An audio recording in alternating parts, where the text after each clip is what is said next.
Permítanme a continuación compartirles la presentación y extender un cordial saludo de bienvenida a nuestro amigo, el profesor Luis Inarra. El doctor Luis Inarra es docente titular de Filosofía del Derecho y Derechos Humanos en la Universidad Mayor de San Simón en Cochabamba, docente de Derecho Constitucional en la Maestría de la Universidad Pública del Siglo XX. También es docente en otras universidades, miembro del Instituto de Estudios Internacionales de Bolivia y de la sección boliviana de Latin Juris. El tópico que nos compartirá es el debate Kelsen versus Smith sobre el defensor de la Constitución. Estaremos aquí atentos a esta interesantísima ponencia y pues, estimado Luis, bienvenido, tiene el uso de la palabra. Muchas gracias, mi estimado colega y amigo Damián Armijos. Felicitarte por la iniciativa de este importante diplomado y gracias por la invitación. Un saludo a todos los colegas a nivel latinoamericano que nos están escuchando y nos están siguiendo. En esta ocasión sí voy a explicar básicamente y compartir este importante debate sobre el guardián de la Constitución, o defensor de la Constitución también, entre estos dos colosos del derecho y del derecho constitucional como tal, ¿no? No sé si me puedes permitir, estimado Damián, que pueda compartir pantalla, si es posible. Sí, listo, ya está habilitado, Luis. Gracias. Bien, básicamente el debate se desarrolla en la Alemania de inicio de la gestión, básicamente del nacionalsocialismo, ¿no? Es decir, el año 1932, Carl Schmitt publica un ensayo titulado El defensor de la Constitución y posteriormente Kelsen, el mismo año, responde con otro ensayo. Y bueno, es Carl Schmitt quien inicia haciendo, como siempre, como ya había hecho antes, una crítica al parlamentarismo liberal. Y Carl Schmitt se va a constituir en un gran crítico de la posición del constitucionalismo liberal y de todas las estructuras y el andamiaje institucional que el liberalismo constitucional había logrado establecer en la Alemania de la República de Weimar, ¿no? Desde el año 1919.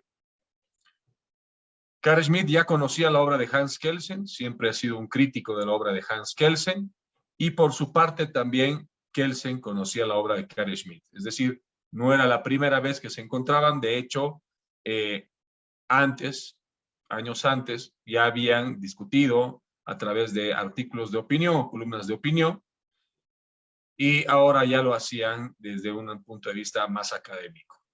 Entonces, Carl Schmitt escribe principalmente apuntando la propuesta de Kelsen, o contra la propuesta de Kelsen del Tribunal Constitucional, y también en contra del parlamentarismo liberal, que en su momento, en esencia y valor de la democracia, en esta obra, Hans Kelsen había defendido. Bien, entonces, Schmitt comienza haciendo básicamente un análisis del parlamento alemán, que para él era un parlamento liberal burgués, el establecido con la República de Weimar. Él indica que los liberales en el poder habían conseguido hacerse con el Estado alemán. Y al hacerse con el Estado y el Parlamento, habían logrado dictar las leyes liberales que ellos veían convenientes. Esto, sin embargo, no lo ve con buenos ojos Schmitt, y él dice que lamentablemente estas leyes habían provocado la individualización de la sociedad, el liberalismo posterior a la monarquía, incluso después de la Revolución Francesa, el liberalismo decimonónico y el que se vivía hasta en la República de Weimar, lo que había logrado es provocar una lógica de individualización de la sociedad, es decir, que había puesto al individuo en el centro político y lo había despojado de sus deberes cívico-patrióticos. Y esta era la intención, el discurso liberal y que se había establecido a través de las leyes liberales. Esto ha provocado, dice Schmitt, que el Parlamento no sea un escenario de deliberación, sino sea un escenario de negociación. Un escenario de negociación. Es decir, no se busca el bien común, no se busca el bienestar general ya con la deliberación parlamentaria, sino que se busca sacar una partida, una tajada de la torta, ¿no? Por lo tanto, el Parlamento, para él, se convirtió en un lugar de negociación de intereses de grupos políticos definidos. A él, bueno, él dice que estos grupos políticos son las facciones, son facciones políticas, les denomina así, facciones, ¿no? Entonces vamos a colocar acá, facciones políticas. Usa este término Schmitt. La consecuencia de esto es de que se pueda provocar una inestabilidad política, dice, y nadie está advirtiendo aquello, dice en su ensayo Schmitt, dada la constante lucha de poderes en el Parlamento. Y el riesgo de esta lucha constante política es la secesión, la división del Estado. Fíjense qué tan actual puede ser la lectura que hace Schmitt de la política alemana en su momento, pero que puede traspolarse a otros escenarios, donde vemos una constante polarización de, en este caso, de las fuerzas políticas. Ya no vamos a hablar de ideologías, sino de básicamente fuerzas políticas que logran establecer un discurso, ¿no? Y que tienen sus seguidores. Se puede ver en las redes sociales de cada país esto. Es decir, que hay un riesgo para Schmitt. El riesgo constante de esto es que la lucha por el poder puede conllevar a la sociedad a la secesión, a la división. Entonces, para él, en tal sentido, el Parlamento no podría ser el intérprete de la Constitución, tampoco su defensor, porque no es una autoridad que, si bien podría estar legitimada, no es lo suficientemente fuerte como para conseguir la unidad del Estado. Y esa va a ser la principal preocupación, distinguidos colegas, de Carl Schmitt. La preocupación es que exista un riesgo de secesión, de división del Estado, ¿no? Y la segunda preocupación que viene a continuación, el efecto es cómo lograr la unidad, cómo seguir manteniendo la unidad del Estado. ¿Quién debe mantener la unidad del Estado? ¿Quién debe defender la Constitución? Ojo, no está hablando necesariamente de interpretación, lo va a hablar más Kelsen. Bien, entonces, un tribunal, y aquí viene ya su crítica al Tribunal Constitucional, porque para Kelsen, el que debía defender a la Constitución debía ser el Tribunal Constitucional, y contra esa idea va Carl Schmitt. Schmitt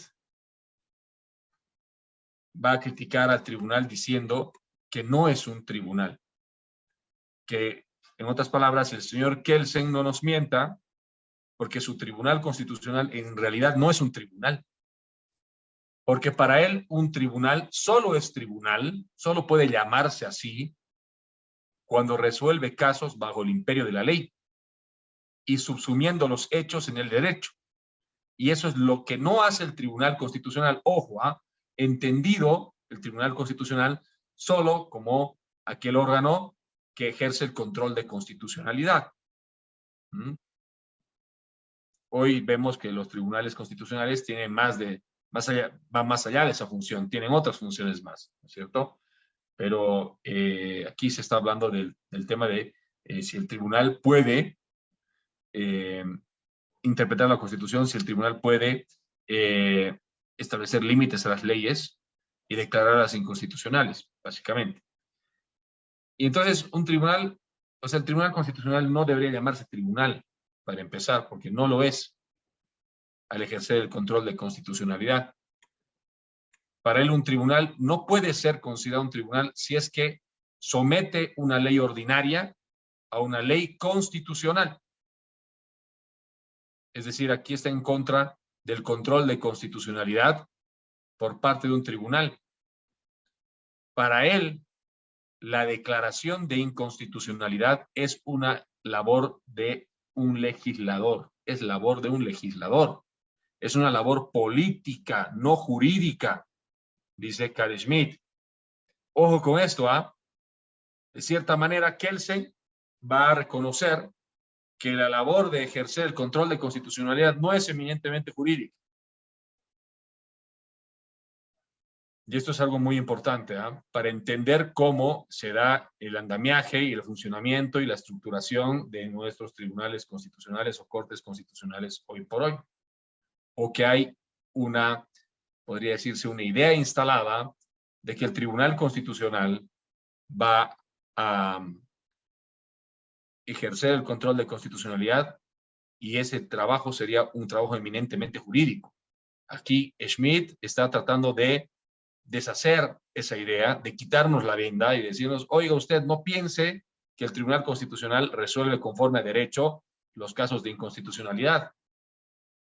Esa es una tarea política, dice Schmitt. Entonces, el Tribunal Constitucional, para él, está haciendo de legislador. De legislador. No está a favor de que el Tribunal Constitucional tenga tal poder, es decir, el poder de controlar los actos de gobierno. Es básicamente un antiliberal, Schmitt. No nos olvidemos que los liberales propugnan, postulan principalmente los límites al poder a través de una serie de técnicas jurídicas, ¿no? Una de esas técnicas es el Tribunal Constitucional, es el control de constitucionalidad.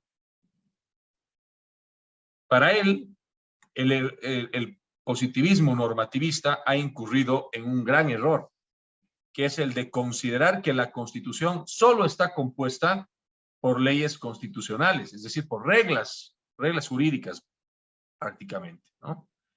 Pues él dice, se están olvidando de que la Constitución también está compuesta por conceptos polémicos, es decir, que en realidad son conceptos o criterios políticos en esencia.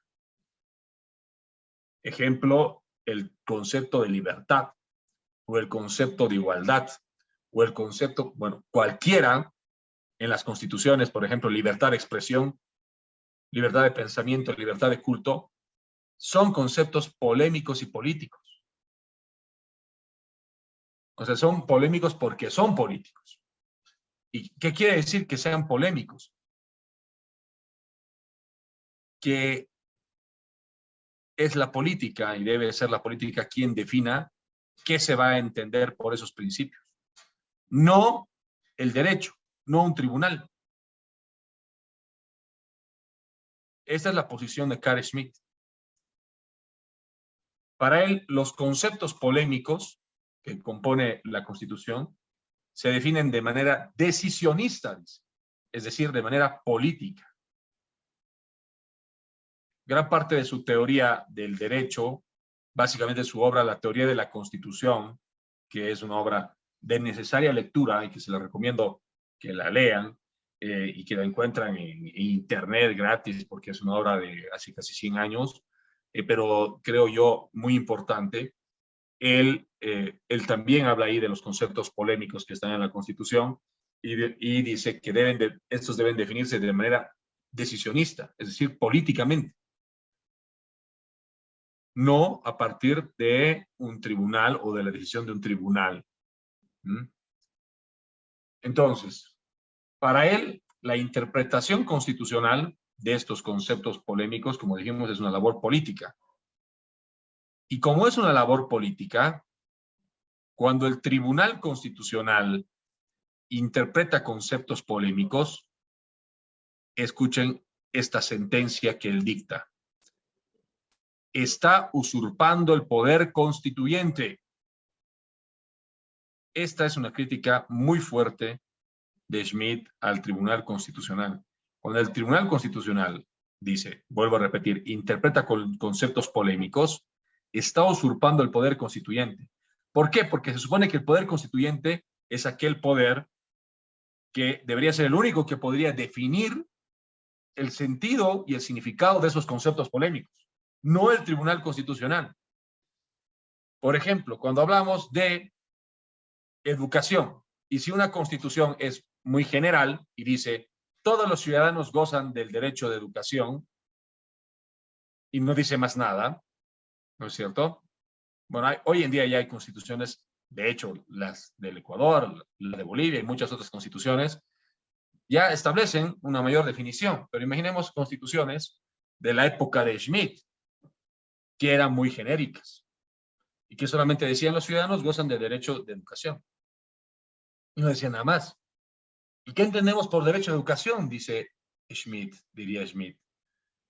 El derecho de educación supone una educación pública, una educación privada, supone que el Estado deberá erogar gastos, no deberá erogar gastos, supone que las mujeres también gozan de ese derecho de educación. ¿Desde qué edad?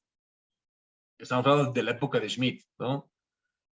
Supone también que, por ejemplo, si hay educación privada, los padres podrán elegir cuál sería la currícula o los contenidos que ellos desean que sus hijos estudien. ¿Qué supone el derecho de educación? Supone también que el derecho, ¿hasta dónde llega el derecho de educación? Hasta la secundaria, hasta la educación superior, hasta la educación de posgrado. ¿Dónde está el límite? ¿Quién decide eso? Dice Schmitt. No debería ser un tribunal constitucional. Porque si lo hace el Tribunal Constitucional y define el sentido y significado de los derechos y de la Constitución, está ejerciendo una labor política, dice Carl Schmitt. Y el resultado de eso es que está usurpando el poder constituyente. Fíjense, esto también esas críticas pueden servirnos mucho para la actualidad, ¿cierto? Todo esto, dice Schmitt, genera que el Tribunal Constitucional haga justicia política. Lo que hace el Tribunal Constitucional es hacer justicia política. Es decir, él ya hablaba de este fenómeno de la judicialización de la política. Y es que las instituciones liberales, dice Schmitt, lo que han hecho es apartar de la arena política, y esto lo dice en su obra El concepto de lo político, lo que han hecho las instituciones liberales es apartar de la arena de lo político las tensiones, ¿no?, entre las fuerzas y de la política institucionalizada en un parlamento, en los congresos y demás, es decir, llevando a esa arena para que los conflictos se resuelvan institucionalmente, pero los liberales habrían aumentado una institución más, que sería la del Tribunal Constitucional, con esta intención de despolitizar la sociedad. Y Schmitt dice, no es posible despolitizar la sociedad. La prueba es de que, aunque los liberales quieren despolitizar la sociedad, es decir, controlar los conflictos, que no existan prácticamente conflictos, el conflicto va a buscar su camino, y el camino es ahora que el Tribunal Constitucional incluso va a terminar resolviendo conflictos políticos. Ese es el fenómeno de la judicialización de la política. Y entonces, claro, en una situación donde los liberales creen, dice Carl Schmitt, que se genera una estabilidad, pues no se genera una estabilidad. Las facciones políticas, los grupos políticos están pugnando por el poder, y esto puede llevar a una división del Estado. Y es por eso que Carl Schmitt viene a decir que el defensor de la Constitución debería ser el Reich o jefe de Estado. Ojo, no está diciendo que el intérprete, ¿no? No está diciendo que el intérprete deba ser el Reich, sino que el Reich debe ser el defensor del Estado. Y él hacía alusión al artículo 9 o 29, bueno, perdón, de la Constitución de Weimar, que le daba el poder al Reich de declarar un estado de excepción en casos de posible sedición, de posible secesión del Estado, de conflictos políticos muy fuertes, y es el Reich el que debe mantener la unidad del Estado. No lo puede hacer, dice él, o sea, no lo puede hacer el Parlamento por obvias razones que hemos mencionado, y peor todavía el Tribunal Constitucional no puede, no tiene ese poder político para lograr la cohesión, la unidad o que se mantenga la unidad del Estado, ¿no? Entonces, esto es lo que nos dice Carl Schmitt. Kelsen, muy atento a su ensayo, va a escribir otro ensayo de respuesta titulado ¿Quién debe ser el defensor de la Constitución? Kelsen ya había dicho en su obra Esencia y Valor de la Democracia y en otras más, básicamente en sus obras donde él tiene una obra sobre la teoría comunista del derecho, y ahí hace una gran crítica y hace una comparación entre el sistema jurídico comunista y el sistema jurídico liberal o de los estados liberales, tratando de dar muchas razones, claro, muchas de mucho peso, en favor de un sistema liberal y no de un sistema comunista. Entonces, Kelsen, él manifiesta en su ensayo que él continúa aferrándose a la democracia liberal, ¿no? ¿Por qué se aferra él, dice, a la democracia liberal? Porque para él el sistema representativo parlamentario es el único que permite canalizar la voz del pueblo. Eso es lo que dice Kelsen, perdón. Entonces, él, a diferencia de Schmitt, no es crítico con el sistema parlamentario, sino más bien deposita su confianza en él. Entonces, el Parlamento, para él, permite la participación indirecta de los ciudadanos, dice, en la toma de decisiones políticas. Asimismo, el propio Parlamento, además de las cámaras que pueda tener, debe tener otra cámara más. O sea, un país puede tener un sistema bicameral o unicameral, ¿no es cierto? Pero dependiendo, no importa si el país tiene una cámara en el legislativo o dos cámaras, tiene que tener una más, y esa cámara es el Tribunal Constitucional. Fíjense que para Kelsen, el Tribunal Constitucional es una cámara del legislativo, no es un órgano independiente del legislativo, como están en muchas de nuestras constituciones. ¿Ah? Y eso tiene una razón. Tiene una razón. Por eso es que yo digo, en muchas constituciones, yo creo que los que han redactado las constituciones, por lo menos de este nuevo constitucionalismo latinoamericano, como algunos lo han conceptualizado, no se han leído el debate Kelsen-Schmitt, o ni siquiera han leído las obras de Kelsen sobre el Tribunal Constitucional. Y entonces él pregunta, ¿no? ¿Por qué un tribunal constitucional? Esta pregunta se la lanza porque él obviamente sabe que lo va a leer Schmitt. ¿Por qué un tribunal constitucional? Por una sencilla razón, dice. Porque el Parlamento puede vulnerar la Constitución. ¿Y cómo la puede vulnerar? A través de sus leyes. Entonces la idea es que, como buen liberal, los derechos constitucionalizados no sean afectados por las decisiones de las mayorías parlamentarias esporádicas, ¿no? Es decir, que las mayorías parlamentarias no son permanentes, ¿no?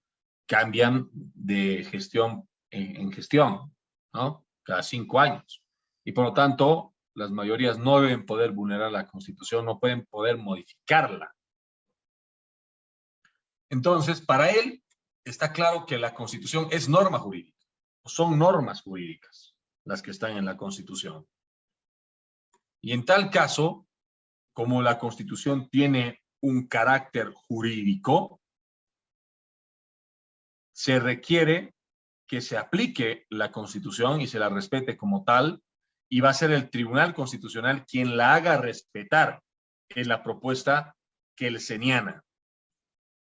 De tal manera que para él, el Tribunal Constitucional es un legislador negativo.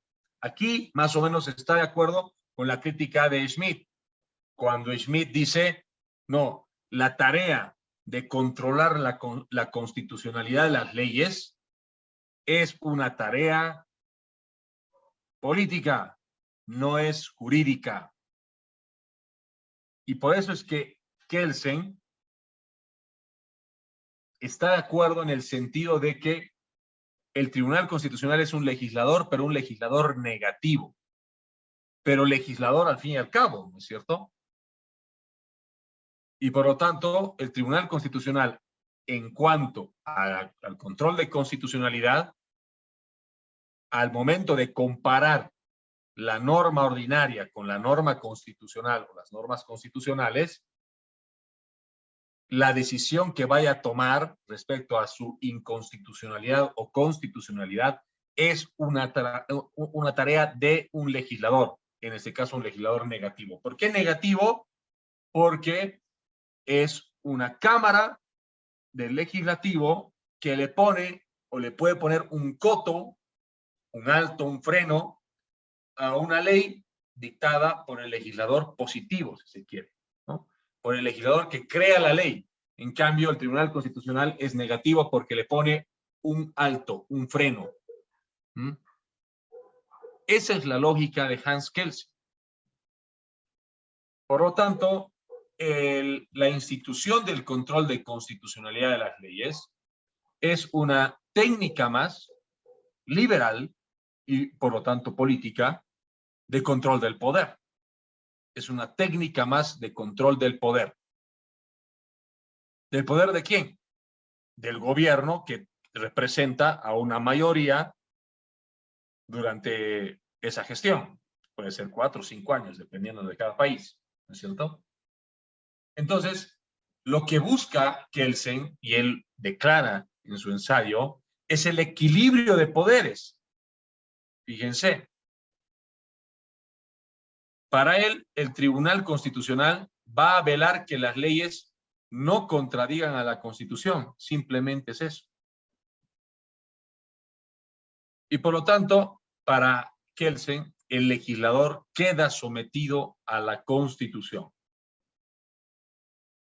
Entonces, esto es un cambio respecto al Estado legalista, por ejemplo, decimonónico de gran parte del siglo XX, donde las constituciones no se entendía que tenían, por ejemplo, un amplio catálogo de derechos, no establecían, bueno, si pese que había un sistema de división de poderes, sí existía, pero no había límites sustantivos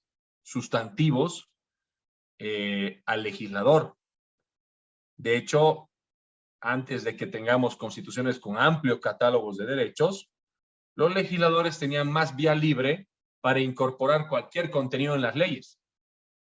En cambio, como ahora tenemos constituciones con amplios catálogos de derechos, los legisladores ya no gozan de esa libertad irrestricta.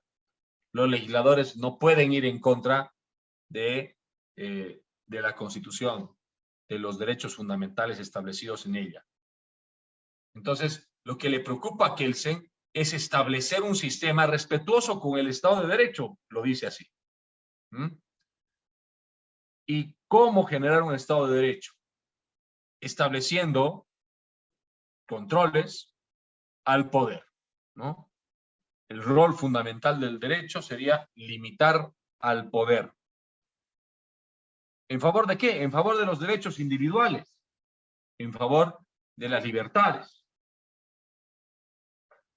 Esta es la manera de asegurar los derechos de las minorías, nos dice Hans Kelsen.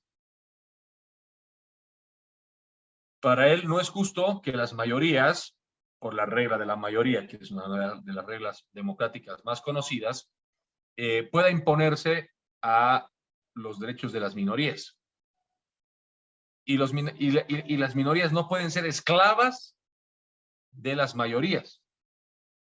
Y entonces, para que las mayorías no puedan vulnerar los derechos de las minorías, es necesario el control de constitucionalidad.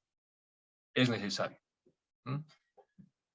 Él está consciente que la democracia es un gobierno de mayorías, pero para él lo que importa es instaurar una democracia constitucional. Una democracia que terminaría siendo controlada institucionalmente. Sí, dice, está bien la democracia, pero la democracia pura no puede aplicarse a un Estado moderno, un Estado que respete los derechos, porque siempre las mayorías pueden vulnerar los derechos de las minorías.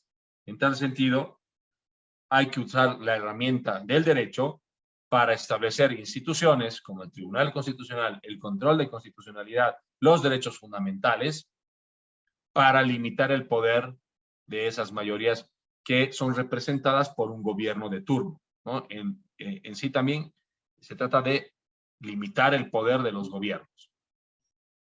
Ahora, Kelsen viene a estar en parte de acuerdo con la posición de Schmitt, de que para Schmitt, claro, él dice, la Constitución también incorpora conceptos polémicos, y esos conceptos polémicos deberían resolverse políticamente, y no los debería resolver el Tribunal Constitucional, porque al hacerlo está usurpando el poder constituyente. Y entonces, por eso, toma en cuenta eso Kelsen y lanza su famosa advertencia, que pasa a la historia como la advertencia de Kelsen. ¿Y qué dice la famosa advertencia de Hans Kelsen? Él dice, la Constitución debe abstenerse de incorporar conceptos, términos o frases ambiguas o que den lugar a la interpretación discrecional por parte del Tribunal Constitucional. Aquí está advirtiendo esto, ¿no? Kelsen. Una constitución debe ser clara y precisa si quiere introducir términos polémicos. O sea, Kelsen dice, bueno, a ver, siguiendo el ejemplo que hace un rato mencionábamos, ¿no? Los ciudadanos tienen derecho a la educación, pero la Constitución no dice más nada. Kelsen dice, no, debería decir. La Constitución debería decir qué se entiende por derecho a educación. Si el derecho a educación significa derecho a educación pública y privada. Si el Estado debe gastar o no debe gastar, hasta qué nivel de la educación. Si los padres pueden elegir la currícula o contenidos que van a aprender sus hijos digamos, o en el sistema público o en el sistema privado. Es decir, tienen que entrar a detalle. Kelsen dice eso. O mejor, ni mencionar los derechos, ni mencionar esos conceptos.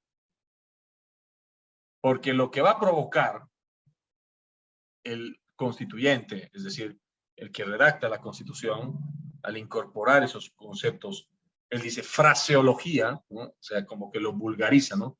Al incorporar fraseología, ¿no? Le va a dar al Tribunal Constitucional un gran poder de interpretar discrecionalmente esos conceptos. Y que él se ve ahí un gran peligro.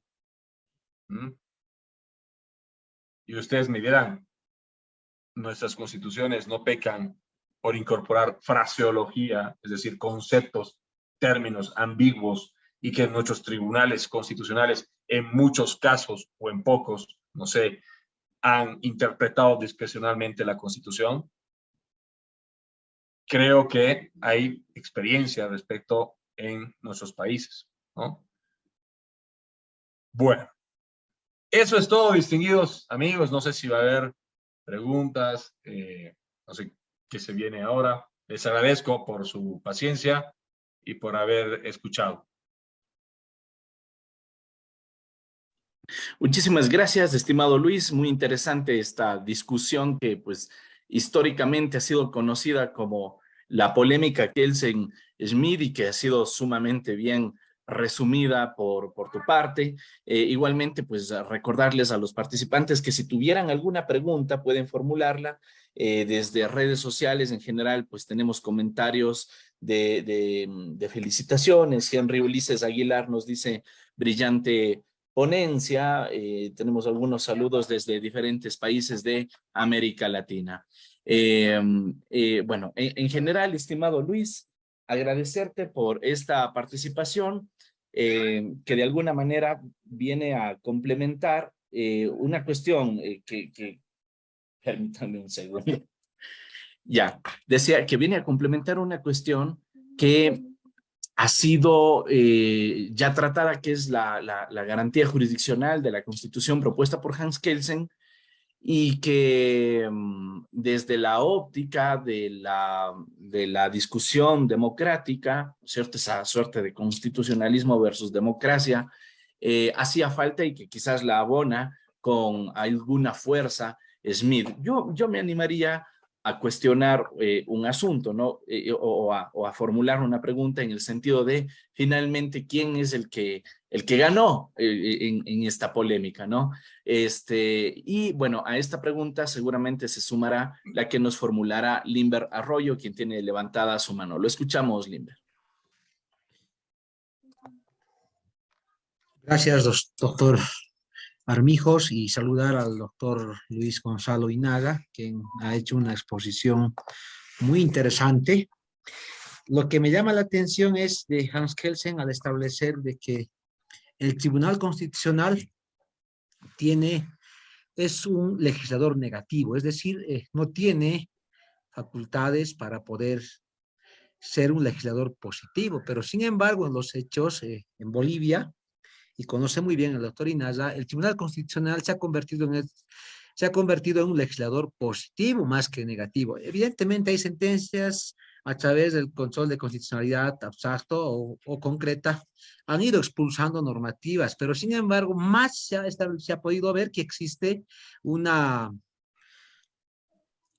conducta del legislador positivo, ¿no? Hasta el extremo de interpretar, de crear interpretar la Convención Americana con relación a los derechos políticos como un derecho humano a la reelección, y otros como estas han generado y generan cierta inseguridad a la población con relación a la legislación, al legislador positivo del Tribunal Constitucional. En esa dimensión me gustaría a mí concretamente conocer la posición del doctor Inaga. ¿Cuál es el criterio con relación a la conducta del Tribunal Constitucional en Bolivia, si es adecuada la posición o las funciones que cumple como legislador positivo más que negativo que se ve a diario en las sentencias constitucionales, ¿no? Me gustaría conocer la posición del doctor Inaga al respecto. Gracias. Muchas gracias, querido colega, compatriota igual. Bueno, respondiendo a la pregunta del profesor Armijos, yo creo que el victorioso en el debate no necesariamente es el que tiene mayor razón. Es decir, no sé, a ver, está muy difícil pensar quién tuvo mayor razón, o Schmidt o Kelsen. Pero lo que sí está claro es que el que venció el debate fue Kelsen, porque su modelo fue el que triunfó y no el de Schmidt. Eso está claro, ¿no? Entonces, como el modelo kelseniano es el que se ha exportado, se ha irradiado por todo el globo occidental, por el mundo occidental, podría decirse que el que ha triunfado es Kelsen, ¿no? Pero creo que las críticas de Schmidt no deben dejarse de lado, ¿no? Las críticas, es decir, si uno quiere hacer un análisis crítico del Tribunal Constitucional, de sus funciones, así como nos pide el colega Arroyo en relación al Tribunal Constitucional de Bolivia, por ejemplo, ¿no? Por ejemplo, a ver, ya respondiéndole al colega Arroyo, el Tribunal Constitucional en relación, por ejemplo, al derecho de inamovilidad laboral de las mujeres embarazadas que trabajan en entidades públicas pero que no tienen un contrato permanente, es decir, que son consultorías y demás, En algunas sentencias, el Tribunal Constitucional define que esa inamovilidad también se aplica para las mujeres madres, es decir, embarazadas, aunque tengan un contrato de consultoría. Y en otras sentencias dice no, dice todo lo contrario, ¿no? Es decir, que no se aplica a los que tengan contratos esporádicos con el Estado. Entonces, ni siquiera el mismo Tribunal Constitucional termina de definir esto, ¿no? ¿Y por qué, uno se pregunta, esto no se define legislativamente? Claro, uno dice, imaginemos que el legislador termina de definir esto y se inclina porque, por un lado, no se aplica a las mujeres embarazadas con contratos esporádicos. Luego viene un control de constitucionalidad a esa ley y el Tribunal Constitucional termina diciendo, bueno, no, es que eso vulnera derechos. Las mujeres también deberían gozar de inamovilidad laboral, aunque tengan contratos esporádicos. Y entonces termina imponiéndose nuevamente el Tribunal Constitucional. ¿No es cierto? Y entonces, esto nos hace ver que de gran manera este debate nos permite avisorar que el Tribunal Constitucional no en todos los casos ejerce una interpretación jurídica como tal, sino también política. Está tomando una decisión, como diría, por ejemplo, Schmidt, es un decisionismo del Tribunal Constitucional.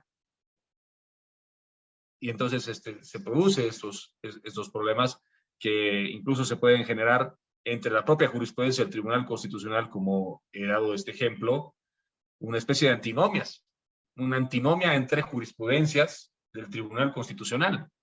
Y esto es obviamente para analizarlo también, ¿no? La antinomia no solamente había sido entre normas, sino también entre la jurisprudencia de un tribunal como es el Tribunal Constitucional. Eso sería, estimado colega Arroyo. Excelente, excelente, estimado Luis. Muchísimas gracias por estas apreciaciones sobre el asunto, por ejemplo, de esto de la antinomia que nos comentas en el caso del Ecuador, nada más por comentar. La Corte Constitucional ecuatoriana, de hecho, ha reconocido la existencia de antinomias jurisdiccionales, pero no tanto de la jurisprudencia constitucional. Más bien ha señalado que existe, por ejemplo, antinomia jurisdiccional cuando una persona propone una medida cautelar y otra persona propone una acción de protección y resulta que los resultados son diferentes, son contradictorios. Entonces ahí dice la Corte, estamos frente a una antinomia jurisdiccional y es la Corte la que lo resuelve por ser el máximo órgano de administración de justicia constitucional y lo hace a través de la acción de incumplimiento. Bueno, temas que seguramente nos servirán para seguir desarrollando estos elementos de derecho comparado, ¿no? Porque sí me parece interesante que sea el propio organismo el que eventualmente pueda entrar en contradicción, ¿no?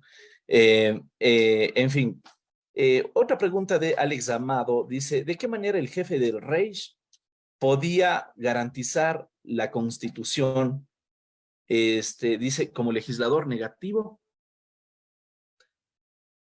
Ahí, Schmidt, gracias al colega Alex, ¿no es cierto? Sí. Gracias, Alex, por la pregunta. Ahí, Schmidt es claro, ¿no? Dice, aquí lo que me importa es la unidad del Estado. Y en una situación de desencuentro político, de conflicto permanente, generado por las facciones políticas, el riesgo es la secesión del Estado. Y entonces, el que debería poder defender, el que tiene la capacidad de defender es el Reich. No es el Parlamento, no es el Tribunal Constitucional. Y ahí no le interesa tanto a Schmidt la interpretación constitucional, sino lo que le interesa es la acción y por lo tanto la concentración del poder en manos del Ejecutivo, que es básicamente el Reich, ¿no? Entonces, esa es la lógica de Schmidt. Excelente, Luis. Y vamos con una última pregunta por aquí. Minor Sagastume nos dice, doctor, Kelsen y Schmidt tenían ideas del positivismo alemán que había justificado que la norma tenía que estar sometida al Estado. Para justificar al dominio del Estado no era nada si no estaba dentro del Estado. los derechos fundamentales estaban prácticamente aliados a derechos secundarios. ¿Quizás algo que comentar al respecto?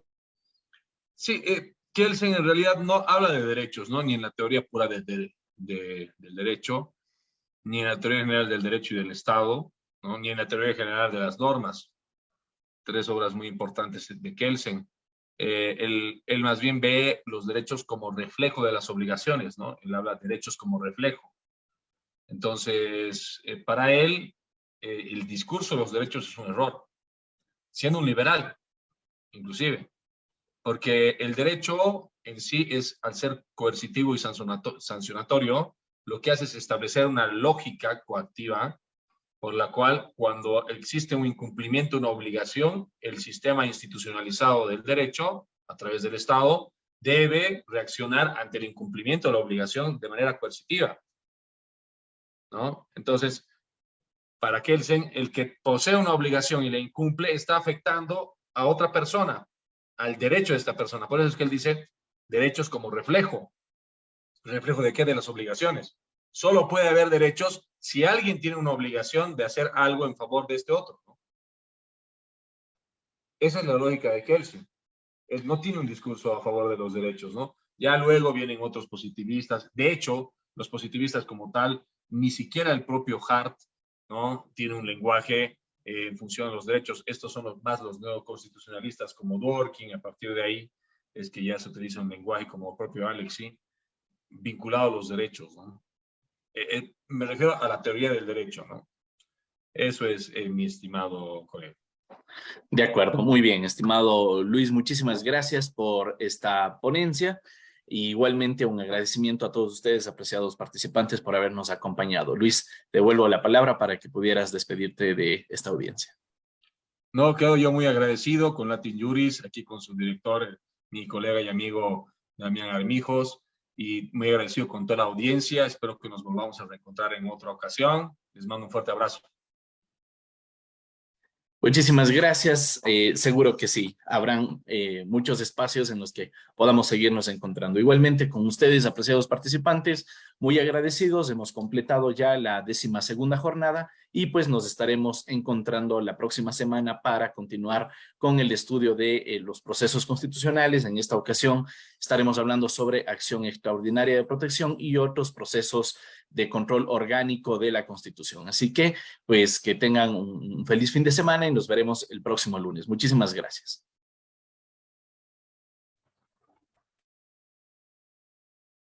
Buenas noches. Buenas noches, doctor. Muchísimas gracias.